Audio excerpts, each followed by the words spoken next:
Hey guys, it's Ezra, and I thought I would just make a quick guide to playing Let's Go OU on Smogon, because it's quite a different format.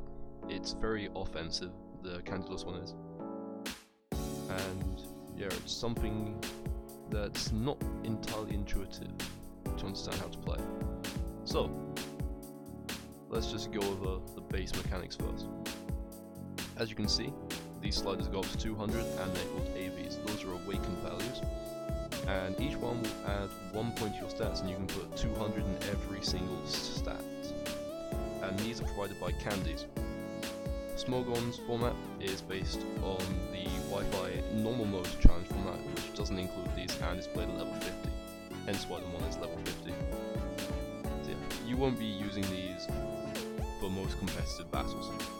Sadly, I kind of enjoy them, to be honest. It makes everything very fat, but there's ways to play around that. So anyway, let's talk about some of the important things in this meta. First is the brand new Pokemon Melmetal, who is one of the best Pokemon in the entire metagame. He does some interesting stuff. He has a lot of moves at his disposal. This is his full moveset. As you can see, he's got not that large of a move pool. It has absolutely everything it needs to function quite respectably. Also, it's definitely worth noting that there's no items or abilities, so Melmetal does not have Iron Fist in this. But yeah, he has double Iron Bash, his signature move. Hits twice, 40% chance to flinch. Some sets use Thunder Wave to take advantage of that to try and block some power flinch, but Melmetal is still kind of too slow to pull that up against most Pokemon, at least in Candylus. In a candy meta, speed scales differently, and Melmetal can outspeed a whole lot of things after a process. But next, Earthquake. Usually in a candy meta, this will run like Ice Punch or Toxic or Thunder Punch, but it can run Thunder Wave still. It's a nice thing to have. Next important thing to talk about is the starters. You have to choose between which starter you want to use in a battle. You cannot run both on the same team. So you can choose to run starter Pikachu or starter Eevee, and often you'll be going with starter Eevee because it offers a lot of stuff that we're getting into in a moment. So this is what starter Pikachu usually runs. So this is meant to be minus special defense. So yeah, it runs a Calm Mindset with the addition of Zippy-Zap. Zippy-Zap is a 50 base power move that always crits and has +2 priority, so it's quite a strong priority move. Nice for revenge killing weakened foes, and then at the same time you can run Calm Mind along with it, and utilize Thunderbolt and Splishy Splash for very good coverage, except against grass types, but we don't talk about that. See, that's sort of what Pikachu does. Slightly underwhelming if we're being honest, but it does decently sometimes. And then we have Eevee, who is insane, basically. Because move pools are more limited in Let's Go. There are no egg moves, there are no transfers from old gens, you've just got level up and TMs, basically. And because of that, certain moves just don't exist, like Heal Bell, Aromatherapy, Refresh, Sleep Talk even. That's why Melmetal's only running Rest and no Sleep Talk. There is no Sleep Talk. And Eevee has the only move with the Heal Bell effect. So that makes Eevee a must-have for a lot of teams that utilize Rest. It also has a bunch of other moves, such as, let's go through the list here. Baddie Bad, Someone's Reflect, Bouncy Bubble, user recovers 50% damage dealt. This is the worst move, I wouldn't recommend running this.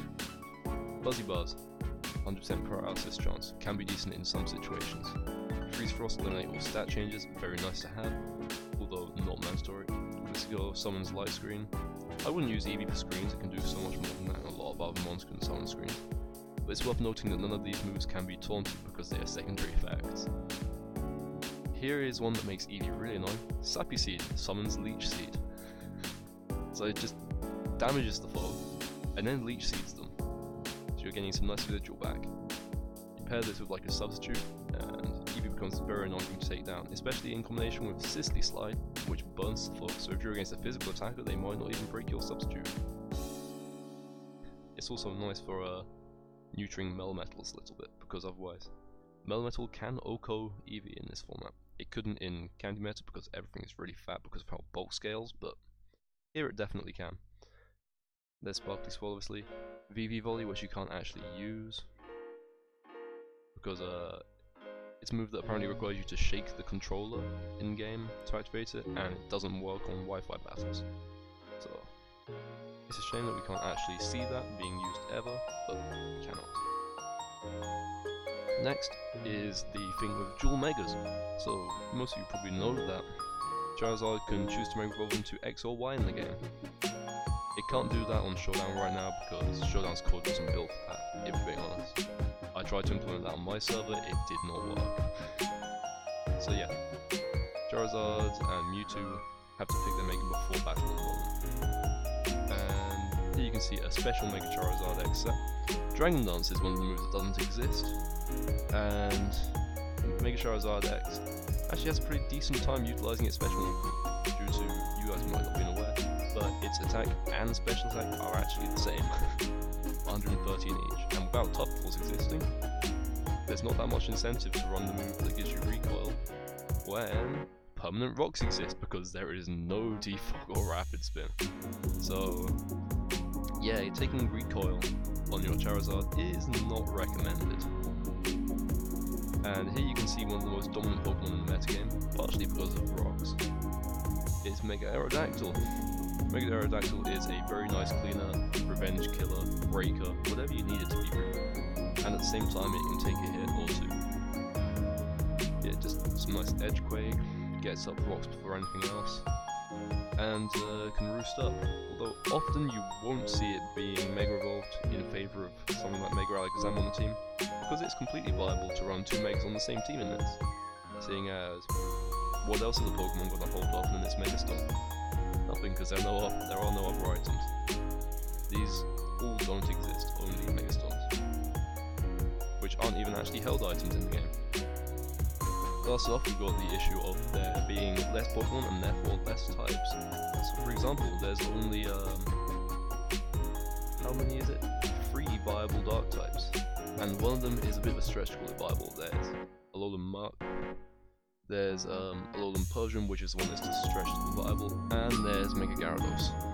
Alolan Muk and Mega Gyarados are both very good as Dark types. Alolan Muk's more reliable because it's always a Dark type, you don't have to switch in and Mega Evolve first, but even without Dragon Dance, Mega Gyarados is still a very good tank, and so a good choice for a lot of teams, although it does compete with your slot for Mega Alakazam. Let me get up a Mega Alakazam real quick.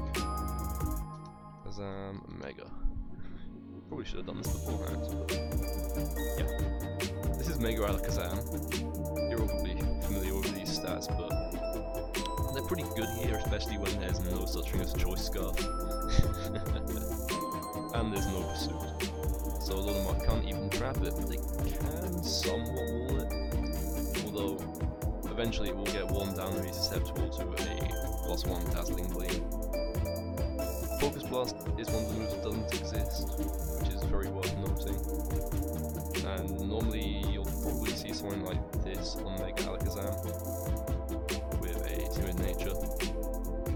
This thing is a very potent threat in the metagame, you definitely need to prepare for it. Something like a Alolan Muk is but required, if we're being honest.